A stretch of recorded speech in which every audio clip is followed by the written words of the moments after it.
Hiyo comment nimeiweka kwa sababu unaweza ukaisoma tu, ni maneno machache ya wazazi walivyowalea watoto wa kike kwamba soma vizuri upate mume mzuri. Lakini huko nyuma zaidi hata ilikuwa sio kusoma vizuri. Huko nyuma ilikuwa ujifunze kazi za ndani ili uolewe upate mume. Na hata sasa hivi kuna baadhi ya wazazi wana hizo mentality kwamba kama mtoto wa kike hajui kupika, sawa, hajui kufanya hizi kazi za nyumbani, hajui kufanya usafi, hajui kupika, utasikia anamwambia wewe utaolewa na nani? Yani as kwamba mpaka sasa hivi kuna wazazi wanaamini kwamba mtoto wa kike anatakiwa ajue kazi za ndani vizuri kwa ajili ya olewe, yani ajiandae kujua kazi za nyumbani ili akamfanyie hizo kazi mwanaume, au asome vizuri ili aje apate, sio aje apate kazi, soma vizuri ili uje upate mume mzuri. Hiyo mindset, hizo fikra, huo mtazamo, yani ni mtazamo mbaya mbaya mbaya mbaya kabisa katika vizazi, sijui niseme, yani ni mbaya. Sicho kitu cha kurithisha mtoto hata siku moja. Watoto wa kike urithi wao ni wasome, wajikwamue kutoka kwenye umaskini, wajifunze kama ni kupika na shughuli za ujuzi ili waweze kujikomboa kwenye umaskini. Kwa hiyo kama unajifunza kupika, purpose, kusudi la kwanza iwe ni kujikwamua kutoka kwenye umaskini, sio kwa ajili ya kwenda kumpikia mume, sio kwa ajili ya kwenda kuolewa, kwa sababu kusudi la Mungu la mwanamke hapa duniani sio kuolewa tu. Kuolewa ni kitu cha ziada, kuolewa ni kitu cha baadaye. Primary sio kuolewa. Na ukiolewa ukiwa hujajipanga ni mateso. Ukiolewa ukiwa umejipata, umeshajijenga, unajua kutafuta kipato chako, unajua jinsi ya kuishi, hautateseka kwenye hiyo ndoa. Hautateseka. Utakapokutana na magumu utajua namna gani ya kuweza kupambana nayo. Lakini wanawake wengi wamestaki kwenye ndoa ambazo zimesha kufa kwa sababu wakiangalia mafundisho waliopewa kwamba unatakiwa ujue kupika, ujue kufanya kazi za nyumbani ili ukamfanyie mwanaume. Unatakiwa either usome ili uende ukapate mwanaume. Kwa hiyo yeye alikuwa anaambiwa tu kupata mwanaume, as kwamba mwanaume ndio kuipata mbingu. Hapana. Hapana, mwanaume sio mbingu hata siku moja. Watoto wenu ambao ni watoto wa kike wa sasa hivi tunapaswa kuwafundisha tofauti kabisa, kwamba sawa, ndoa ni jambo jema na ni jambo zuri, ni jambo la kimungu, lakini achague mtu ambaye ataweza kumfanya na yeye aweze kustawi. Yani sio mwanamke abaki kwenye umaskini, mwanaume anaendelea. Hapana, awe kwenye ndoa ambayo itamfanya na yeye mwenyewe aweze kukua kiuchumi, kimaendeleo, na aweze kuwa ni mtu ambaye ana furaha, ana amani, mwanaume ambaye anamjali, anampenda, anajali hisia zake, hata muumiza. Hayo ndio mambo ya kuwafundisha na kuwarithisha watoto wetu. Lakini primary, kitu cha kwanza, mtoto wa kike ajijenge kiuchumi. Hayo ndio mambo ya kumfundisha mtoto. Hayo ndio mambo ya kuwarithisha watoto wetu. Kwa hiyo nimeona hiyo comment nikasema mtu anaweza kuipita tu akaona kama ni kitu cha kawaida au ni nomo, kwa sababu kwenye jamii hayo mambo yameshaonekana kama ni ya kawaida, lakini ndio yaliyowafanya wanawake wengi wabaki kwenye lindi la umaskini. Na kama kweli unamtakia mtoto wako mema, licha tu ya kumsukuma shuleni, yuko boarding anasoma, umelipa mahela mengi, ndio mtoto wako wa kike sasa hivi ubagui. Maana zamani hata watoto wa kike walikuwa wanaachwa nyumbani wapike ili wakija kuolewa huko goli yao ilikuwa ni kuolewa.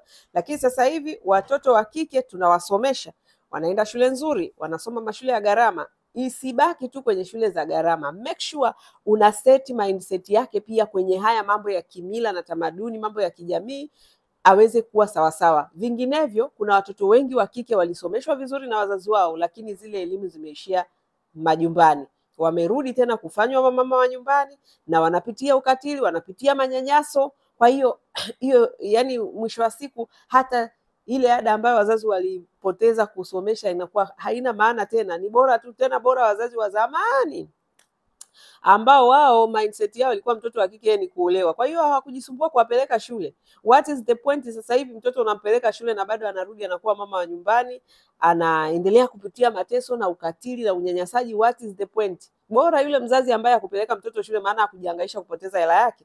Kwa hiyo sasa hivi tunavyowapa hizi elimu, lazima tuwape elimu sahihi na maarifa sahihi, sio tu ya shuleni, wanakoenda kusoma huko mambo ya academic, hapana, na life skills, kwa maana ya malezi na makuzi unayompa mtoto. Unamwaminisha nini? Kwamba yeye mtoto wa kike kwake ni jikoni, yeye kazi yake anatakiwa tu asubiri aje kuolewa, soma ili uje uolewe, au jua kufanya, jifunze mwanangu kupika vizuri ili uje upate mume, maana kama hujui kupika utaolewa na nani? Maana hayo ndio maneno tunayowaambia.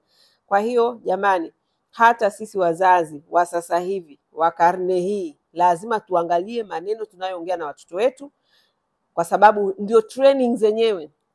Maneno unayomwambia mtoto wako unamfundisha bila we mwenyewe kujua unamfundisha. Kama wewe bado mpaka leo ni mzazi ambaye unamwambia mtoto, mwanangu hujui kupika utaolewa na nani? Ujue hicho kitu unakiweka hata kama we mwenyewe ukusudii, lakini kwa sababu ni maneno unayomwambia na imani huja kwa kusikia, na hicho ndicho mtoto anachokisikia kutoka kwako, basi unaandaa mtoto ambaye atakuja kuendeleza utamaduni huo ambao sasa hivi umewaweka wanawake wengi kwenye umaskini. Utamaduni wa mama wa nyumbani, kubaki tu majumbani bila kujikwamua kiuchumi.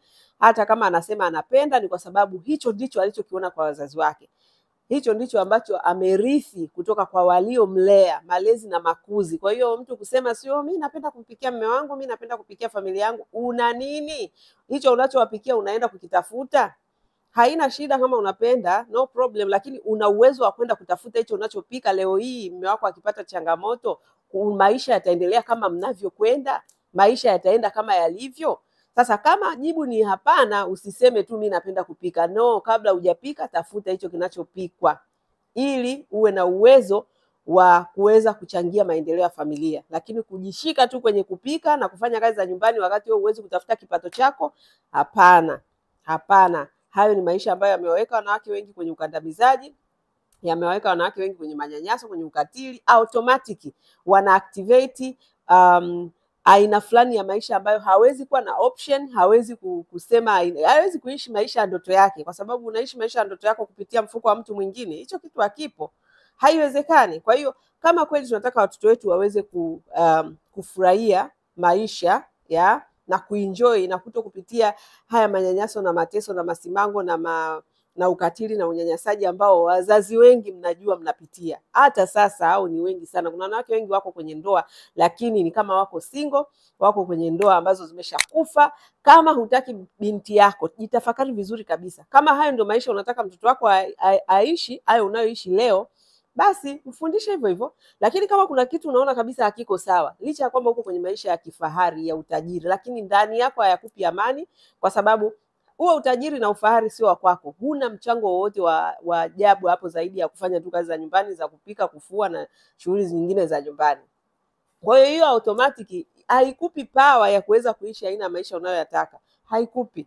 Utabaki hapo hapo tu kama mfanyakazi, kama wafanyakazi wengine, kwa title tu kwamba we ni mke, lakini uhalisia wewe tu ni kama dada wa kazi wa mwanaume. Kama hayo sio maisha ambayo unataka kwa mtoto wako, kwa binti yako, basi mfundishe binti yako, badilisha maneno. Binti yangu, soma utoke kwenye umaskini. Jifunze kupika kwa ajili ya kujitoa kwenye umaskini, kwa sababu kuna kazi sasa hivi unaweza ukafanya kazi ukapata mtaji kwa ajili ya kufanya biashara. Yaani iwe priority ni yeye kwanza kujikwamua kiuchumi. Mtoto wa kike aweze kujijenga na kujitegemea, alafu hayo mambo mengine yawe ni ya ziada. Na imani hii video itakuwa imekusaidia kwa wazazi. Lazima tuwatrain. Nafikiri muda hautatosha, maana kuna video niliona baba mmoja anampiga mtoto wake kwa sababu hajui kuwasha kiberiti. Wewe ulimfundisha? Ulimfundisha? Labda nitakuja kuongea kwenye video nyingine, lakini huwezi ukataka kitu kwa mtoto ambacho hujamtrain. Kwa hiyo yale matokeo tunayotaka kuyaona kwa watoto wetu lazima tuwatrain. Na vitu tunavyowaambia tuviangalie sana, kwamba tunalenga kujenga kizazi cha namna gani. Sio mtoto soma upate mume, sio uolewe. No. Huko ni kumpeleka mtoto kwenye umaskini. Mwanangu jua kupika ili upate bwana uolewe, huko ni kumrudisha mtoto kwenye umaskini. Badala yake tuwaambie watoto wetu wa kike, of course na wa kiume, lakini wa kiume ni automatic, wao wanajua wanatafuta hela. Wa kike nao tuwaambie wajitahidi, wajijenge, watafute pesa zao, wajitegemee ili waweze kuwa na uhuru wa kweli. Uhuru wa kweli unaletwa na pale tu mwanamke ambapo ana uwezo wa kujitegemea, especially kiuchumi. Hope hii video itakuwa imekusaidia.